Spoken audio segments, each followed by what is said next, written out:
ก็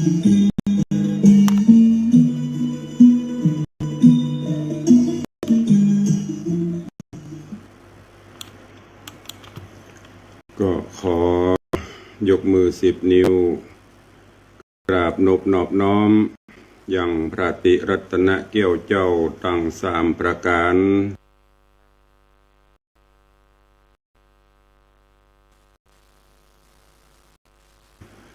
อันมีพระพุทธเจ้าพระสัทธรรมเจ้าพระสังฆเจ้าอันเป็นสรณะที่เปิ่งตีเคารพนับถืออันสูงสุดในชีวิตพระมหาเถรานุเถระเจ้าคณะพระสังฆาธิการ ภิกขุสงฆ์สามเณรจุตนจุองค์โดยความเคารพขอเจริญสุขเจริญพรญาติโยมสาธุชนปออกไม่ออกศรัทธานาบุญสันนิบาตตันเข้าเท่าใจยิงก็ขอน้อมต้อนรับทุกท่านเข้าสู่รายการมรดกธรรมกำเมืองและสารธรรมกำเมืองสถานีวิทยุกระจายเสียงพระพุทธศาสนาแห่งชาติและสังคมคลื่นเพื่อการศึกษาพระพุทธศาสนาและวัฒนธรรมคลื่นพระพุทธศาสนาและจริยธรรมส่งสัญญาณออกอากาศทางสถานีวิทยุวัดไฟหินตำบลสุเทพอำเภอเมืองเชียงใหม่จังหวัดเชียงใหม่ในเมตตาท่านพระครูสมัยสุวัฒน์วรกิจโจท่านผู้การสถานีและเจ้าอาวาสวัดไฟหินตำบลสุเทพอำเภอเมืองจังหวัดเชียงใหม่ส่งสัญญาณกระจายเสียงในระบบคลื่นความถี่ FM 104.50 เมกะเฮิรตซ์สถานีวิทยุคลื่นพระพุทธศาสนาและจริยธรรมในความอุปถัมภ์ของมูลนิธิพระบรมธาตุเจ้าดอยสุเทพในเมตตาของพ่อครูวันลบนามวงพรหมผู้อำนวยการสถานีท่านเจ้าอาจารย์พระมหาประสิทธิ์ผู้ควบคุมเทคนิคการกระจายเสียงส่งสัญญาณกระจายเสียงออกอากาศทางคลื่นความถี่ FM 96.0 เมกะเฮิรตซ์และสถานีวิทยุเพื่อการศึกษาของคณะสงฆ์อำเภอสารปีส่งสัญญาณออกอากาศทางคลื่นความถี่ FM 87.50 เมกะเฮิรตซ์ตลอดจนทางวิทยุคลื่นสีขาวเพื่อเจ้าประชาในเมตตาท่านเจ้าอาจารย์พระครูอภิวัฒนวิกรมและผู้อำนวยการสถานีในเครือข่ายที่ได้ลิงก์สัญญาณตั้งแต่เชียงใหม่ลำพูนลำปางแพร่น่านเป็นต้นตลอดจนวิทยุชุมชนหลายๆตีที่ท่านผู้อำนวยการได้ลิงก์สัญญาณนี้ออกอากาศให้ญาติโยมทั้งหลายได้รับฟังกันอยู่ในขณะนี้พร้อมกันนี้ยกมือ10 นิ้วกราบถวายการต้อนรับและเจริญพรต้อนรับพ่อแม่ครูบาอาจารย์พระเจ้าประสงค์องค์เนรจุตนจุองค์ญาติโยม FC แฟนรายการทุกท่านที่ได้เข้ามาติดตามรับชมรับฟัง รายการนี้ทางหน้าจอ Facebook Live ของวัดวังสิงห์คำและติดตามรับชมทางเพจของมรดกธรรมล้านนาตลอดจนทาง Facebook Live ของธรรมะคลื่นสีขาวทาง Facebook Live ของอาจารย์พระครูสมุทรสุวัฒน์วรกิจโจ Facebook Live ของสถานีวัดไฟหินและหลายๆเฟซที่มาแล้วกดแชร์กดลิงก์กดไลค์รายการนี้ไปยังกลุ่มเพื่อนๆของทุกท่านตัวกราบถวายการต้อนรับท่านเจ้าอาจารย์พระครูสิริวชิโรภาสท่านรองเจ้าคณะอำเภอเมืองจังหวัดลำพูนได้เข้าเป็นกำลังใจเจริญพรต้อนรับคุณโยมสลินทิพย์บุญเลิศเจริญพรต้อนรับโยมดร.อินสมเตปินหรือว่าพี่นันอินสมเจ็ดศรีเจริญพรต้อนรับโยมป่อสุวรรณอินใหญ่ เจริญปอนต้อนรับคุณโยมนึกยุวเวกเนอะกำลังเข้ามาทางหน้าจออยู่ในขณะนี้ก็พร้อมถวายการต้อนรับและเจริญปอนต้อนรับทุกท่านตัวเองมาประกันวันนี้ก็ยังอึมครึมเพราะว่าอยู่ในช่วงของท้องฟ้าหน้าฝนในช่วงของการเข้าพรรษาผ่านโปนไปละ1 วันพระ1 วันศีลก็เหลือแถม12 ศีล ไปต่างหน้าทุกวันพระวันศีล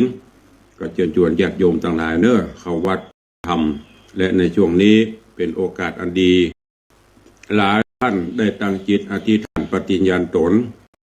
เรางดสิ่งเสพติดป้องหรืออธิษฐานจิตเข้าภาษาอธิษฐานบักขัดวัดบักขัดวาเป็นต้นก็ขอการจิตกันใจตั้งจิตตั้งใจถึงจุดหมายเนอะจะไปถอดดำถอดคามกลางคันเนอะแต่คืนนี้ในนามของตัวแทนคณะสงฆ์ในนามของเมตตาบารมีหลวงพ่อท่านพระครูสาธรกิจโกศลหลวงพ่อเจ้าคณะอำเภอสารปีก็ขอขอบคุณอนุโมทนากับครูบาอาจารย์ทุกวัดเนอะตลอดจนญาติโยมศรัทธาเฮาทุกวัดทุกวันในเขตห้องต้องเขตอำเภอสารปีอัตวานี้โครงการพัฒนาคุณภาพตะคืนนี้โครงการพัฒนาคุณภาพชีวิตครั้งแรกที่วัดต้นพึ่งตำบลสารปีก็ผ่านไปโดยดีถ้าจะลงเนาะครั้งแรกประสบความสำเร็จเทพยดาอาหักบได้พรมน้ำมนต์แต่ละปีนี้เพิ่นเอาวันเสาร์ทุกวันเสาร์ถ้าวันพระไปตรงกับวันเสาร์ก็เลื่อนเป็นวันศุกร์เนอะในครั้งต่อไปเจริญปอนเจอไปร่วมกันฟังเทศน์ฟังธรรมญาติโยมทั้งหลายในช่วงนี้วัน2 วันคือตะวาเนาะตะวาก่อนนี้เง้มตะวานี่ก็รู้สึกว่าทางจอหน้าสื่อโซเชียลต่างๆโอ้ประโคมข่าวกันเต็มพระเชียงใหม่ปะเต้อย่างมุสปะคนโทรถามตุลุงในฐานะเจ้าคณะผู้ปกครองก็ว่าโอ้ยังบอกรู้เรื่องเด้อเพราะตุลุงก็หันตามข่าวนั้นนะก็บอกว่าเป็นที่ไหนจะได้ก็ท่านทั้งหลายข่าวก็คือข่าวเนาะจะไปฟังวิเคราะห์วิจารณ์กันเนอะและที่สำคัญก็คือจะไปคอมเมนต์ไปเรื่อย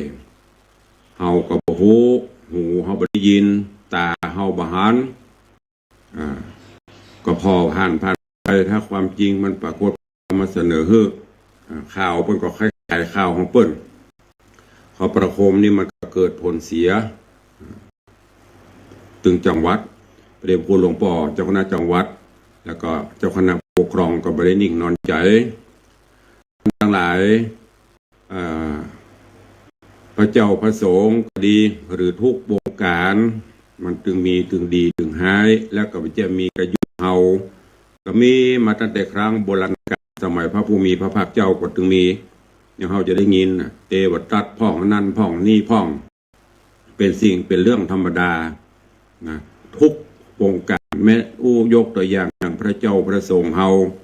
ก็เป็นลูกตาสีตาสายายมียายมาบวชมาเป๊กมันจะว่า จะมาจากที่ประเสริฐสีประเสริฐเลิศปัญญาดีโมดก็ทุกท่านทุกคนก็มาเกลามาเหลากิเลสตัวเก่าก็เปรียบเสมือนเอาปลูกต้นไม้ต้นอย่างนี้ญาติโยมทั้งหลายใส่ปุ๋ยไปบำรุงไปจัดดีหมดที่เอาเข้าแกนปุ๋ยตายแกนยาตายไปก็ดีมันก็เหมือนอย่างเฮาขอท่านทั้งหลายเนี่ยมันก็มีพ่องที่มันจะแตกหน่อแตกไปจะไปเหมารวมหมดบางเตื้อไปอ่านคอมเมนต์พอโอ้อย่างที่ตุ้งเคยบอกเนี่ยบักให้เข้าวัดบักให้กลับพระอันนั้นเป็นจิตตกเนอะของโลกในเช่นนี้คือสัตว์โลกเป็นไปตามกรรมภัยกรรมมันภัยเนี่ยดีก็ดีไปเนี่ยดีก็บ่ดีปะแล้วก็เปิ้น ไม่ใช่ว่าพอมีอย่างขึ้นมาจะเลิกเข้าวัดจะเลิกทำบุญถ้าอย่างอันกันนี้แกนเข้ากินข้าวแล้วแกนเข้าสำลักเข้าก็เลิกกินข้าวเนอะมาถ้ากินข้าวเนี่ยมันเหมือนเดียวกันเนี่ยเปรียบเทียบกันง่ายๆเนอะไม่ได้ว่าพระญาติโยมทั้งหลายในยุคที่การสื่อสารโวยอย่างต่างๆคือใจวิจารณญาณใช้ปัญญาพินิจพิเคราะห์หรือถึงแม้มันจะเป็นจริงก็เป็นกรรมของเปิ้ลเป็นเรื่องของเปิ้ลดูตัวออกบอกตัวได้ตัวเป็นพอตัวเฮาฮือดีพอตัวเฮาฮือดีเฮาดีพอหรือยังแม้แต่การทำบุญก็เหมือนกันพอออกไม่ออกศรัทธาญาติโยมท่านทั้งหลายก็คงบ่มีไผที่จะไปบังคับบ่มีไผที่จะไปขู่เข็นกฎเกณฑ์คือเฮาไปทำบ่มีไผกฎเกณฑ์คือเฮาไปวัดแม้แต่ตุลุงก็ดีพ่อแม่ครูบาอาจารย์พระเจ้าพระสงฆ์ก็ดีเปิ้นก็ชี้แนะชี้นำบอกต่างเฮาจะไปบ่ไปเป็นเรื่องของเฮาเนอะไม่ใช่ว่าเปิ้นไปบังคับต้องไปวัดเนอะเปิ้นไปบังคับหอมนั่นนี่เนอะเปิ้นก็มีเฮาจิตศรัทธาจาคะการบริจาคหื้อตานเป็นการกำจัดมัจฉริยธรรมมัจฉริยธรรมนี่ขี้จิขี้เหนียวตุลุงก็ย้ำอยู่เสมอว่าบุญกุศลจะเกิดขึ้นได้เนื้อขณะที่ทำหรือว่าเราได้กึศใจแล้วจะทำขณะที่ทำแล้วก็เมื่อทำแล้วจิตใจเราผ่องแผ้วหมดจดสดใสนั่นแหละบุญกุศลจะเกิดขึ้นได้ยินเปิ้นประกาศได้ยินเปิ้นบอกอย่างเอาแฮมมะก็เดี๋ยวก็จะไปจดเบียร์จดเหล้าแล้วก็เดี๋ยวก็จะไปเอวแล้วก็ตู้เจ้ากินง่ายก็บ่ต้องทำนะบ่ต้องเนี้ยเก็บไปเลี้ยงลูกเลี้ยงผัวเลี้ยงลูกเลี้ยงเมียเหียเพราะอย่างพ่อจิตเฮามันบ่ไปแล้วก็บ่ต้องทำเมื่อเยอะเปิ้นจะเข้าเฮาไปอยากกินข้าวกินมันก็ตึงได้นักกินมันก็ตึงบ่อิ่มอาหารใดที่เฮาชอบเฮาไปก็ไปกินไว้อันเนี้ยฉันใดฉันนั้นญาติโยมทั้งหลายไผเนี่ยยังก็เป็นเรื่องของทุกวงการเหมือนอย่างข้าราชการข่าวสารมันมีตลอดแต่ขอให้ใจวิจารณญาณไปเหมารวมไปด่าไปเลยเหมารวมด่าไปสปะอันนี้ขอเมตตาเนาะเขาเป็นชาวพุทธะแปลว่าผู้รู้ผู้ตื่นผู้เบิกบานคนก็หวังจะไปพระนิพพานหมดว่าตุเจ้าว่าพระสงฆ์องค์เน้นว่าญาติโยมศรัทธาแต่ใครจะไปถึงไปบัดถึงก็แล้วการปฏิบัติอย่างเขาจะไปกรุงเทพเติมน้ำมันไปน้ำมันไปหมดกลางทางก็ต้องจอดนะตุเจ้าพระเน้นญาติโยมข้าราชการทหารตำรวจหรือทุกวงการก็เหมือนกันต่างคนก็ต่างให้ไปถึงหมายปลายทางแต่บางเตื้อก็ต้องช็อตกลางทางมันก็ยุดไปนี่ฝากไว้เป็นข้อคิดเนอะในช่วงเข้าภาษาจะมีข่าวมีอย่างกระจังพอไปตาดูหูฟังพิจารณาไปมันต้องไปด่าไปอย่างเปิ่นมันจะว่าตุลุงเปลี่ยนใจมูเดียวกันนะเขาทำบดีกับเรื่องของเขาไปแม้แต่ตุลุงก็ไปเจ้าทีเราเต็มร้านนะมันก็มีพาดพังไปก็ว่ากันไปนะนี่วันนี้ฝากหวังพอข่าวมันคลึกโครมตามสื่อต่างๆไปถามคนนั่นไปสอบคนนี้ก็ฝากไว้เป็นข้อคิดกับทุกท่านเขาเป็นชาวพุทธต้องตื่นอยู่เสมอพิจารณาเอาวันนี้ก็ก่อนที่จะได้ได้จ่าเวลาก็เว้ยพอออกไม่สถานบุญเขาทั้งหลายแป๊บเดียวไปหลับเป็นซาวกว่านาทีนะเนี่ยวันอื่นล่วงไปบัดนี้เราทำกันอยู่ทุกเวลานาทีมีค่าถ้าไปมัววิเคราะห์วิจารณ์เปิ้นพอตัวเก่าวันนี้กูจะเอาอย่างมากินวันนี้กูจะสตางค์จ่ายวันนี้กูจะเนี่ยจะได้เศรษฐกิจจะทำจะได้วิเคราะห์เอาคนเดียวนั่นวันนี้ก็มาฟังกันต่อจากตะวาในเรื่องของกรรมพระสุรินทะกุมารปฐมฤกษ์เบิกฟ้า ว่านี่ผูกแรกผูกเก้าอย่างบัตรเตือได้ไปต่อหนึ่งวันนี้มาฟังกันต่อที่จะฟังก็บทสรุปต่อว่าคือฟังเนอะธรรมเทศนาเรื่องกัมพาสุรินตะนี้ก็เริ่มแรกเดิมทีตะวานี่บวรณะที่เมืองสาวัตถีราชธานีซึ่งที่เมืองที่พระเจตวันมหาวิหารเมืองสาวัตถีที่อนันทปิณฑิกะมหาเศรษฐีได้สร้างถวายเป็นตาลพระพุทธองค์ก็ได้ใช้เป็นที่เผยแพร่อบรมพร่ำสอนแสดงธรรมในวันหนึ่งก่อนที่พระองค์จะได้เสด็จไปแสดงธรรมนั้นก็ภิกษุสงฆ์ทั้งหลายที่อยู่ที่ห้านก็มาโจทนากันเกี่ยวกับเรื่องของเทวทัตพ่องเรื่องโน้นเรื่องนี้พ่องพุทธองค์ได้ยินก็ฝังเด็ดไปสู่ตำการที่ไปชุมสงฆ์ก็ถามว่าโอ้ก่อนที่เขาจะมานี่ท่านทั้งหลายอู้จากันเรื่องใดภิกษุผู้อาวุโสก็ยกมือนิ้วขึ้นวางคิ้วเกศากราบทูลได้อู้ได้จาเกี่ยวเรื่องนั้นโดยเฉพาะเทวทัตพุทธองค์ก็บอกโอ้ท่านทั้งหลายเฮากเทวทัตนี้จะมีเฉพาะยุคประเดี๋ยวนี้เนอะในอดีตการล่วงแล้วผ่านมาก็มีจากนั้นก็ตุมหิบปากพุทธเจ้าบอกตุมหิบปากภิกษุสงฆ์ทั้งหลายใครหูเรื่องก็กราบทูลขอพุทธองค์ให้นำเรื่องเนี้ยมาอู้มาจามาแสดงให้ฟังพระองค์ก็ยกเอาเรื่องราวของกัมพระสุรินตะกุมารขึ้นมาแสดงคือกับภิกษุสงฆ์ทั้งหลายในอดีตการที่ ในเมืองสาวัตถีก็มีพญาเจ้าเมืองอยู่เมืองหนึ่งชื่อว่าเมืองปุระนครที่เมืองปุระนครนี้มีพญาเจ้าเมืองว่าพญาสิริมิถิราชพญาสิริมิถิราชนี้ก็มีมเหสีอยู่ด้วยกันมาจนกระทั่งมีลูกมีเต้าโดยเฉพาะลูกสาวของพญาสิริมิถิราชนี้ก็ชื่อว่าจันตะนางจันตะสามาวดีจันตะสามาวดีคือของพญาเจ้าเมืองก็ได้อยู่ด้วยกันอย่างสุขบ้านบันใจไฟฟ้าประชาราษฎร์ก็มีความอยู่เย็นเป็นสุข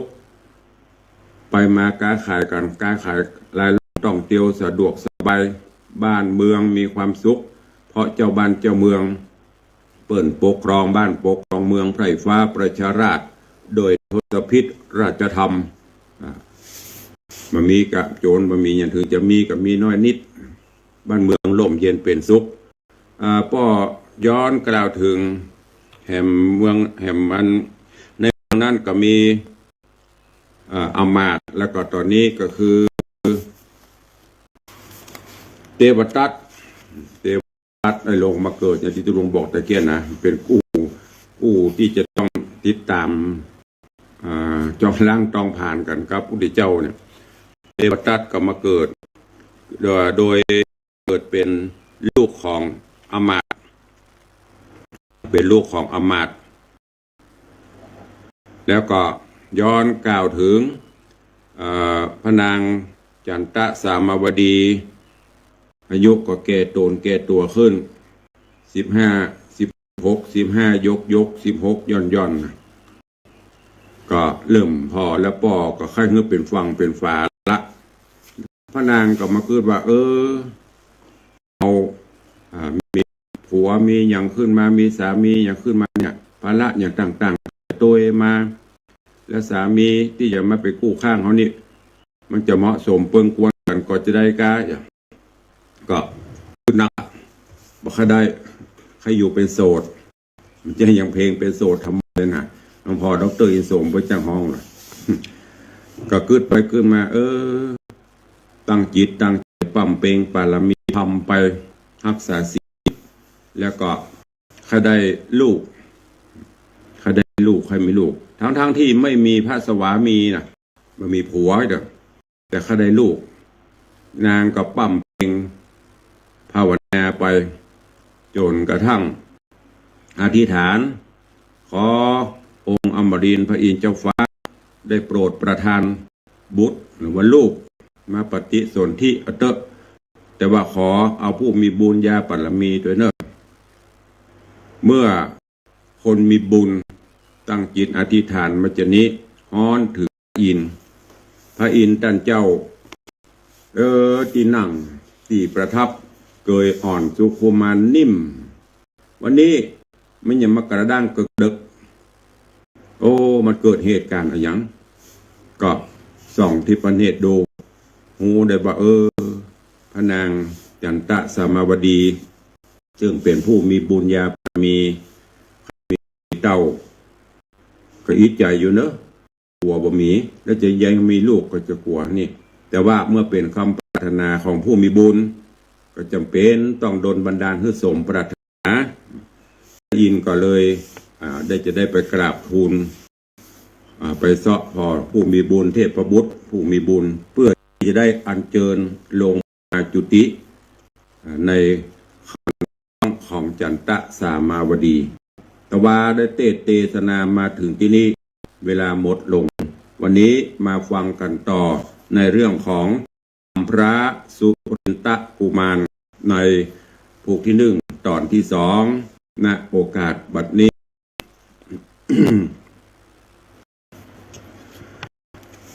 นะโมตัสสะภะคะวะโตอะระหะโตสัมพุทธัสสะ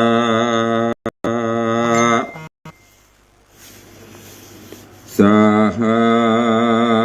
ธาโบฟังลาโสตุจนะสัพพุริสะตังหลายทั้งหญิงและใจม้วนหมู่ติดากันอยู่ทอมทาดาฟังยังรัศธรรมเทศนากำพระสุรินทกุมารลำดับกันมาแถมแล้ว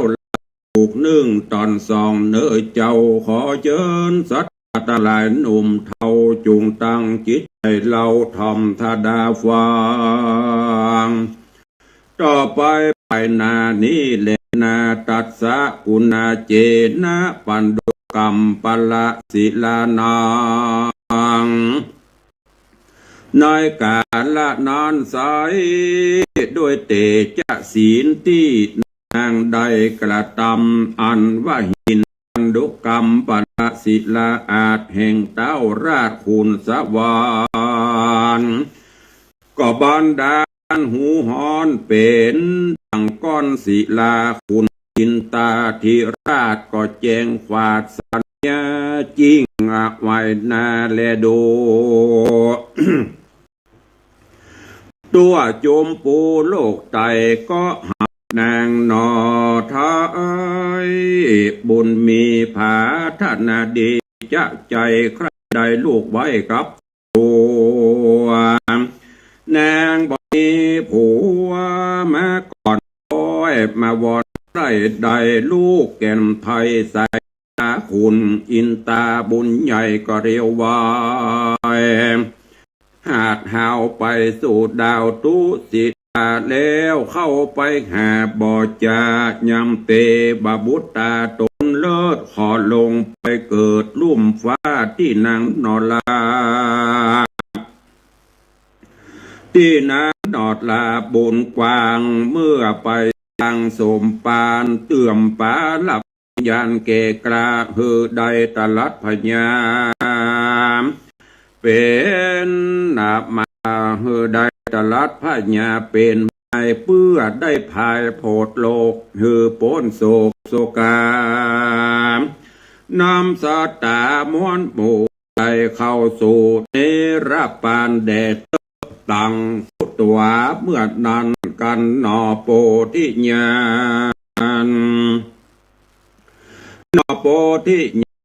ณนาหูกรรมจาอินตาที่ได้มาเก่าถอยเต้ายอดซอยพุทธาจิงเจียนจากรรมไปประกรรมอันใดก็แล้วที่ เต้าตนแก้วอินตามาไข่ขีดยากล่าวโอฮือเฮาหูตามรายจักสมจักสมหมายใจเจตไปตามเหตุอันมีเฮายินดีโป้งขาดหับกรรมอาราธนากันหนอพุทธาบุญใหญ่กล่าวเสียงไว้สัญญาคุณอินตาที่ราชก็โอกาสกำจาโสมนัสสายื่นจอยแล้วถอยนาก็อำลาคืนสู่ทางที่อยู่แห่งตนคือเวใจโยนภาษาก็มีฮันเล็ดนาสมิงขะเนตในขะนานอนใส่กันโตนเต้าไทยอินตาการโตนเต้าไทยอินนีอำลาไปแล้วพระตนแก้วพุทธากอเสด็จมาสู่ห้องโค้งเขตต้องเมืองคนเอาปฏิโสนแม่ไทยนางนาไทยบุญนาจันตะสาบมาวัดดีงามไรตรีคอนโรงแล้วนางก็คุงฟันหันอัศจันลาย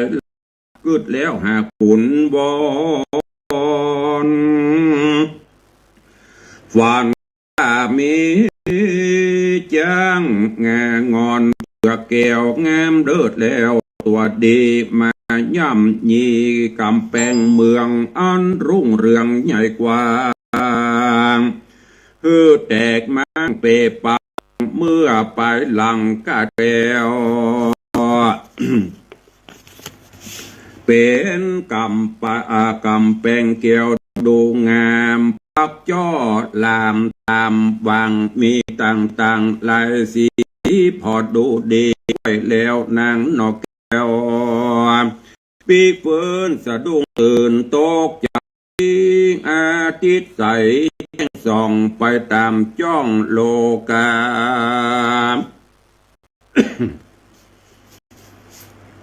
นางก็มาใส่บาทบ่อฮือขาดต่างตานอุทิสะขันไปหาสัพเพสัตตาน้อยฮือได้ชื่นจ้อยเจยบานปอนั้นสะลำนับพร้อมร่ำเดือนไปนางตั้งหลายกอมใจหันนางหน้าไทยบุญนามีหน้าตาเหลืองเปิดบรรณาเลิศเหือดหายไปหน้าตาบ่ใส่เป่งป้อยเหตุนำยอดซอยบุญนาถ้าลงกับพระป่าต้องใหญ่ส่วนนางกอมใจนวลหมู่ก็ไปเล่าสู่พ่อพญาว่าข้าแต่มหาราชเจ้าตนเป็นเขาประจาอันนางสามาวดีหาผัวพันมีบ่ได้พร้อมเหลืองไปกว่าเก่าเหตุนางนอดเนาใส่ใจมีลูกไว้กับตัวกับตนบ่อยาจะแล่นนาเมื่อนานพ่อพญาสิติราชราชาการนางกอมใจมาทูลสาถึงอาการลูกเต่า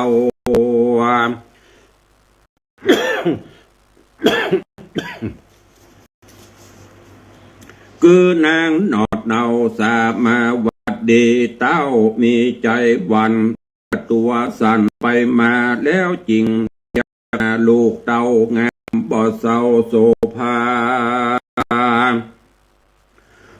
เข้ามานั่งไกลแล้วจริงได้จะทำเป็นกำงามบ่เศร้าว่าดูแลลูกเจ้าลูกหักพ่อแม่จักมีเตียงแต่สันได้ ว่าเจ้ามีต้องใหญ่อันจะทะลงขับพระป่าต้องใส่เจ้าจุงใดใครมาฮือพ่อนี้นา หูเหตุหรือจะหรือใจเป้ปาลาลูกพญาต่างดาวหรือลูกเต้าต่างเมืองฤทธิเรืององค์อาจมาโดยลวงอากาศปลายบนหรือว่าติพญาธรโตนอาจกราบอ้อยปอมเป็ดนามาจูเป็นจูกับเจ้าจุงได้เล่ากล่าวโอเฮือป่อหูตามเดียมส่วนนางบุญบีนอดเนาก็ตอบถอยกำจาบอกกังขาดีกเว้นลบจากเส้นสักกำบอบบังอำเอาไว้ฮื้อตัวเต้าไทยได้หูแจงไฟจูประกันแลนามาทางปากาเส้นโตสัทธาอาหาอันว่าพระพุทธเจ้าต้นเป็นครูเขายอดซอยหันบาทถอยบาลีบทหลังมีไปแจงพระจริงแสงเตสนาว่าพันเตปิตามนุษสาปุริโสทิปกันโตหิอัสมิงมะดังนี้เป็นตนภิกขะดูราภิกขุโสตนท่าตรงศีลบ่เศร้าทุกคำเจ้าภาวนาส่วนราชธิดานอดเนาปิตาเจ้าจะถามนางจิ้งไขกำงามบ่เศร้าว่าพันเตข้าแด่ปิตาเจ้าอันว่าข้าลูกเต่านี้นาอยู่ภาษาอยู่พังกาภาษาบ่มีคนจาดใจใดมาแบ่งไฟอยู่ไปติพญาทอนใจหยาบท่าบอกไว้นามาควีรอยจักมีบาปกรรมอันกระทำจัดก่อนมาเลยตอนวางตำวิบากกรรมตัวไทยหากจักใดจัดนี้นางกล่าวจี้จะขายคือตนเต้าไทยปิตาหูขี่แง่เงื่อนเก่าตราบต่อเต้าเป็นมาแล้วอำลาคืนสู่ยังที่อยู่แห่งตนก็มีหันเลนาเมื่อกานั้นพญาสิริมิถิราชราชต่างก็มาสั่งเวชจาเต้าก็มาสั่งเวชจาว่าเป็นสันได้ไปแจงหรืออุบัติแสงมหาวิบากนาจักลากหรือบุญหากตัวตันฮือจอมขวัญนอนเอามีลูกเต่ากับตนเต้ากังวลบ่เหือดใจไม่เดือดคืนวันหัวอกตันบ่ขาดจริงเรียกอำมาตย์โหราคือเข้ามานั่งไกลแล้วจะไขบอกกล่าวฮือหูข่าวตามรายว่าดูพระหมอดลายผู้เท่าอันลูกเต่าเราราได้จะว่ามีต้องใส่สลงขับพระใหญ่มาปานเป็นดิรัจฉันหน้าขนหรือเป็นคนมนุษย์สาได้เข้ามาอยู่ในต้องนางหน้าไทยอันจะจุงพิจารณาหาจ้องจักโกจักตกปล่องสันใดแล้วจุงใครกล่าวโอเฮอเฮาหูทำร้าย อันหมอดไว้ผู้เท่าฟังเต้าเจ้าจะใครก็อัศจรรย์ใจหลายหลากฟังหากบุญวอนเจนปู่มอนพิตาบ่เคยมีมาดังอี แล้วกล่าวจี้ตามรายอันหมอดไว้วิเศษจบเสียงเป็ดโหลาเอาเป็นมาและดินสอลงเลขต่อเป็นทานบวกคูณหารดูเศษตามสตราเปตโบราณก็หูอาการแจ้งทีเสียงแห่งที่สังกาเหมือนดังตาเล่งส่องกันตกป้องดังเดจักกาวจี้ตามเมโหลาบดีผู้เท่าก็เอามือตบเข่าลับตาแล้วไว้สาบอกเราตั้งแต่เก้าเป็นมาว่าลูกมหาราชเจ้ามีลูกเต่ากับตน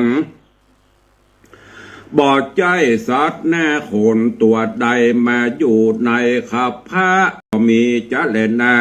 ร้อยจักว่าตนบุญต่อพุทธังกุลตนเลิศจักมาเกิดสืบวงศา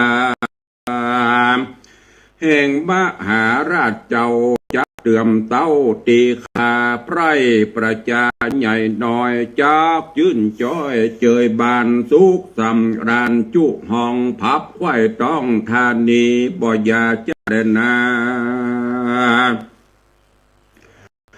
ตังสุตวาราชาส่วนพญาสิริมิธิราชาฟังหมอโหลาบอกกล่าวเฮอหูข่าวอาการใจเจยบานจมปีติตื่นยินดีรางวัลมีเหลือแหล่ยื่นต้อนแผ่มหาฮือหมอโหลาบดีแล้วก็มีกำจาฮือโหลาผู้เท่าคืนปอกเต้าเกหาโดนราชาป้อเต่าผาแผ่นดาวเวียงใจก็มีใจบ่แล้วยังนั่งแก้วลูกโตนว่าจักเป็นคนได้จาล่วงอาจญากูได้ลักเข้าไปสมสู่กับลูกกูอันจาเต้าพิจารณาทวนทีเสียงแห่งที่สังกาจึงเรียกหาอำมาตย์เสนาอาจแกว่นใจว่าจุงเร็วไวอย่าจ้าพร้อมนาจอมกันนาลงการภาศาสตร์อย่าได้ขาดสักคนและนามือเอื้อนั้นเสนาผู้ฉลาดและอำมาตย์ต่างตาเข้าบ่จ้าเลี้ยวไวก็ปากันม้วนโบมาพร้อมอยู่โรงกันเมื่อพร้อมกันดีแล้วเต้าตนเกี่ยวพญาสิริมิธิราชาก็เป่าประกาศเป็นหมายว่าดูราต้านตั้งหลายเฮ้ยมวลหมู่อันมาอยู่จอมกันเฮาจักปานบอกกล่าวเฮอหูข่าวตามมีแม่บัดนี้ลูกเต่าคือนางโนดเนาราชธิดาจันตะสามาวดีนางป้อยมีขับพระใหญ่มีลูกไว้กับตัวนางบ่มีผัวเนบคังมาอยู่สังกัญญาจากเนียสักใด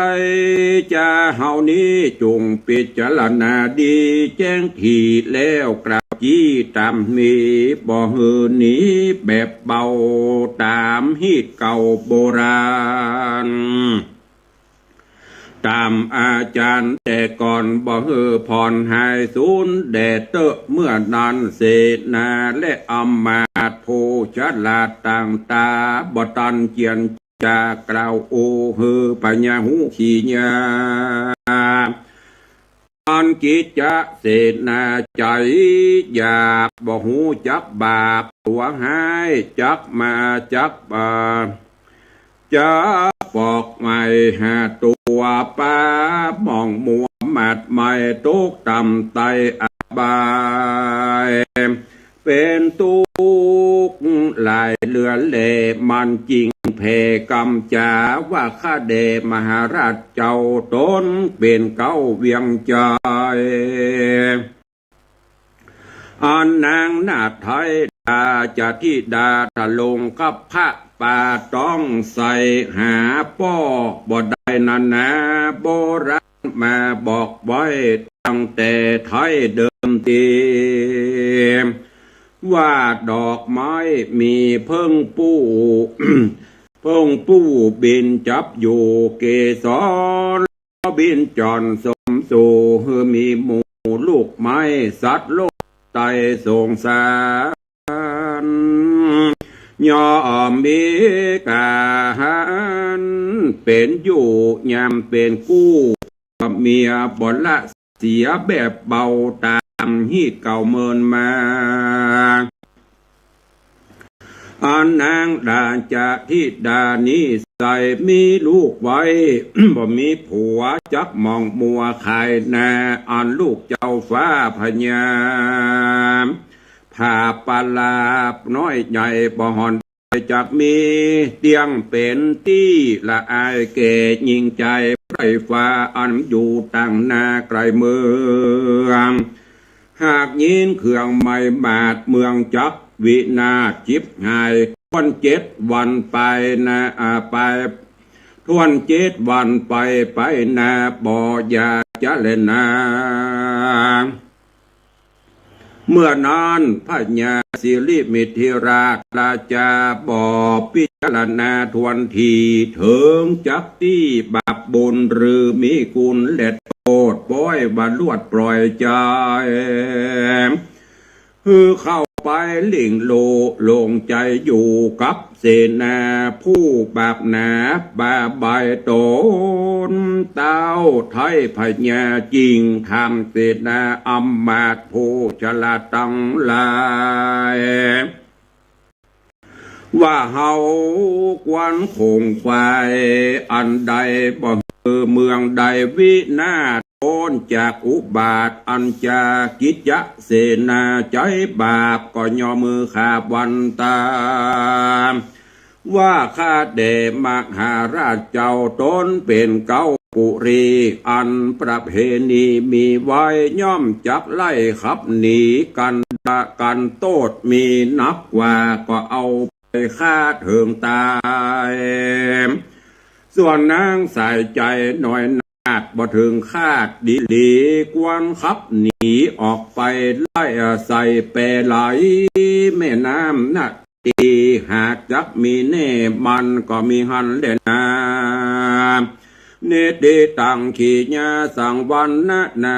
วิเศษจาห้องเหตุสุรินตะกุมารผูกเก่าปางเมื่อเสนาบ่นาบาปเศร้าใจหยาบบ่หูจักบาปฮึกนาพญาเจ้าไทยได้ขับไล่ลูกหนีโตดบ่มีแปลงหาเอาลาจะที่ดานาไทยใส่แปรไหลน้ำแม่จักมีเที่ยงแต่สันได้ก็โอใจอยู่ท่าผูกไปนายังมีผูกนี้ผูกบังลาเต้าอีก่อนเลยนะก็บังกรมสมเด็จสเด็จ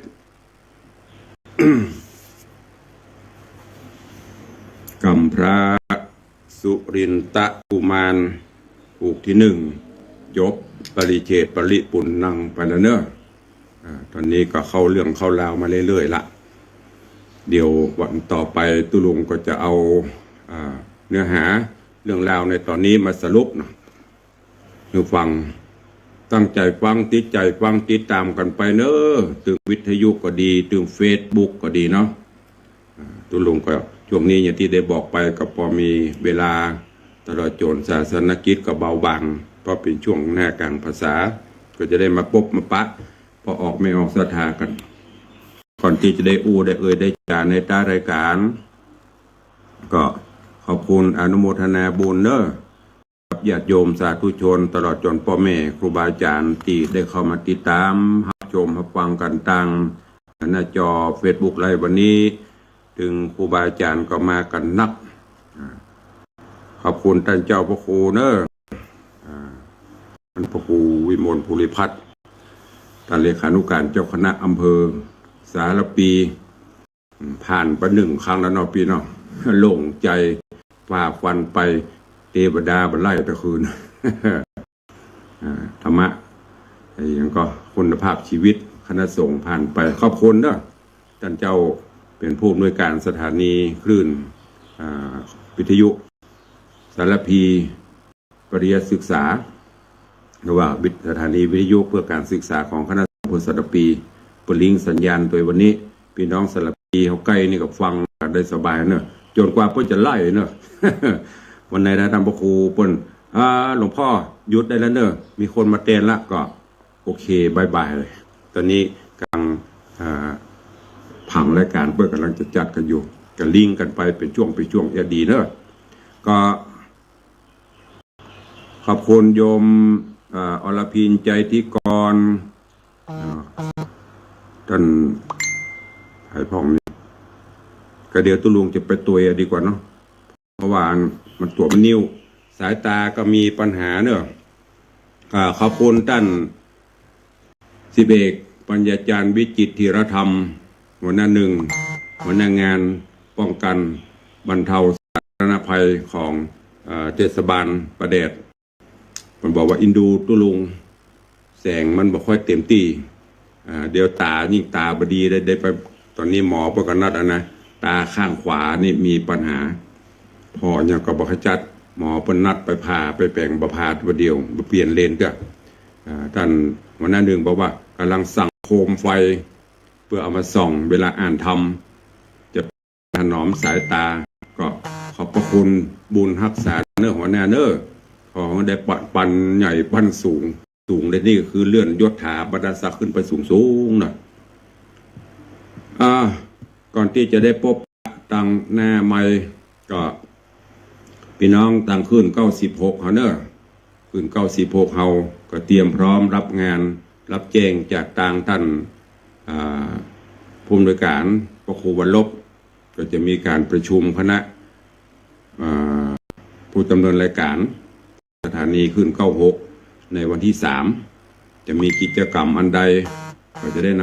นำเรียนนำแจ้งคือสถานบุญเฮาได้ทราบเนอะก็ในส่วนของทางวัดวังสิงห์คำก็เชิญพรเชิญจวนเนอะบอกบุญกับญาติโยมศรัทธาบุญทั้งหลายวันที่21 สิงหาคมพุทธศักราช2569ที่จะถึงนี้ก็นำเอิญเชิญจวน FC ญาติโยมมิตรรักแฟนรายการจุติจุโหนจุแห่งเนอะมาร่วมสืบชะตาเสริมบารมีธรรมกับตุลุงในโอกาสทำบุญครบรอบอายุวัฒนมงคล63 ปีอายุจะเสี่ยงไปสำหรับ63 ปีเนอะเท่ามันนักเกละก็21หรือ21 สิงหาปะกันในวังกินข้าวน้ำจำข้าวงานแล้วก็มาร่วมกันเนอะก็ดังเช่นที่เขาได้ปฏิบัติกันมาเป็นระยะเวลา20 กว่าปีที่ได้เริ่มดำเนินการนี่ก็โยมศรัทธาใครเมตตาช่วยเป็นเจ้าภาพสังฆทานเป็นเจ้าภาพโฮงทานเป็นเจ้าภาพถวายทานต้นปัจจัยเจริญพรแจ้งความจำนงได้อย่างที่ได้บอกไปเมื่อกี้ไม่ได้บังคับไม่ได้ขู่เข็นไม่ได้กดเกณฑ์แต่บอกบุญไปเต็มใจทำบุญก็ทำกันไปเนอะถ้ามันอึดอัดตะคัดไม่อยากทำก็ไม่เป็นไรทำบุญแล้วจิตใจเบิกบานแจ่มใสก็ทำกันไปมีนักทำนักมีน้อยทำน้อยตามเจตนาขอบคุณอนุโมทนาบุญกับโยมพ่อเลี้ยงธนวัฒน์โยมแม่เลี้ยงทัดพิชา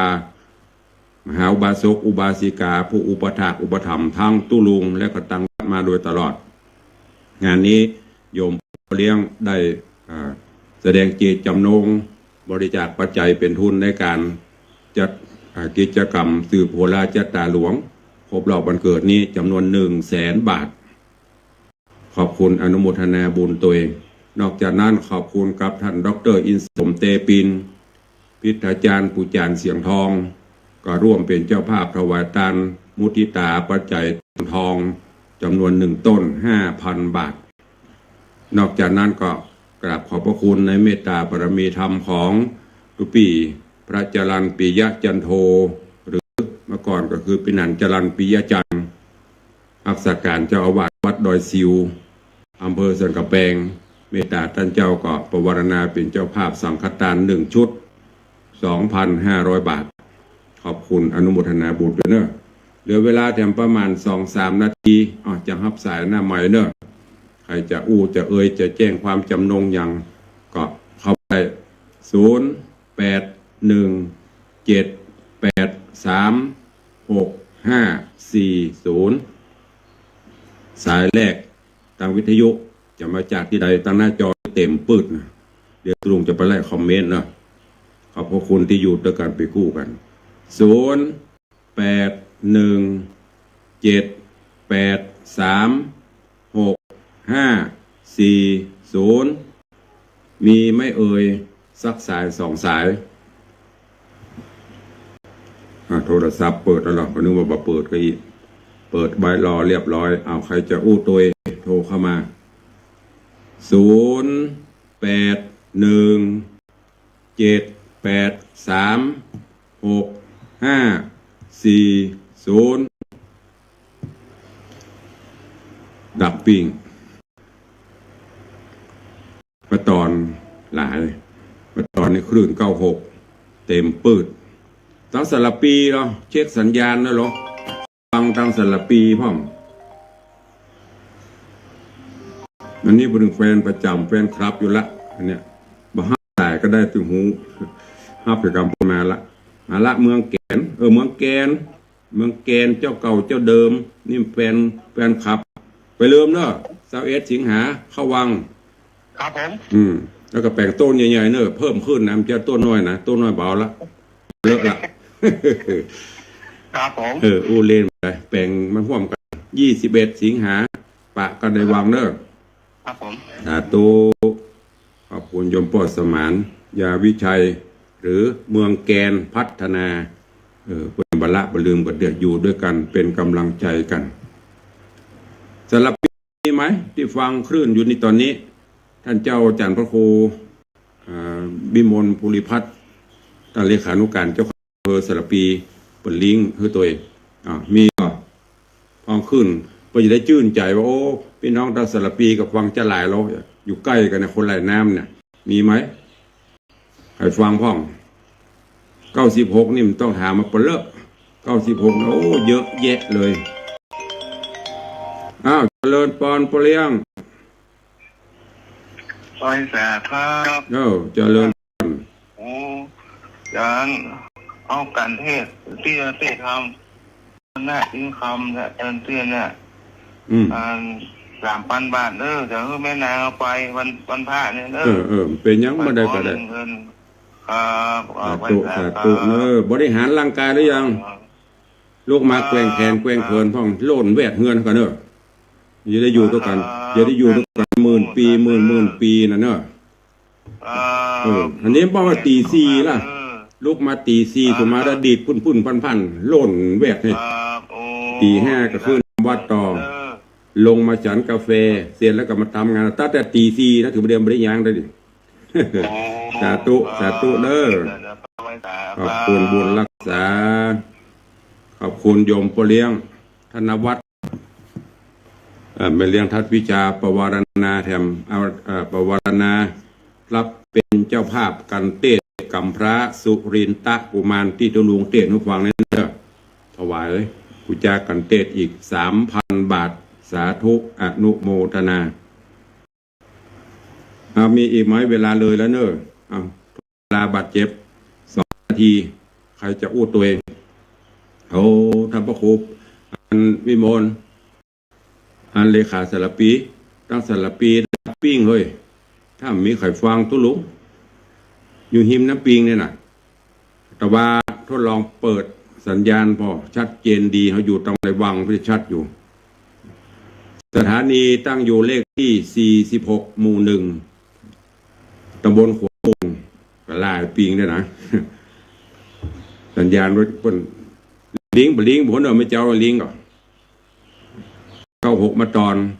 อยากที่ทำหนาแน่นอยู่ขอบคุณเนอะตั้ง96ก็เหมือนกันเนอะกินข้าวน้ำข้าวตอนแล้วก็รีดผมยามบ่ายไปฟังรับฟังนอน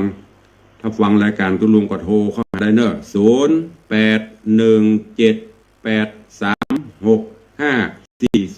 หัวลืมพ่อบ่ได้จัดเมินแล้วเดี๋ยวจะลืมเบอร์ตุลุงในวัง0817836540เนอะใครจะร่วมบุญกุศลวันเกิด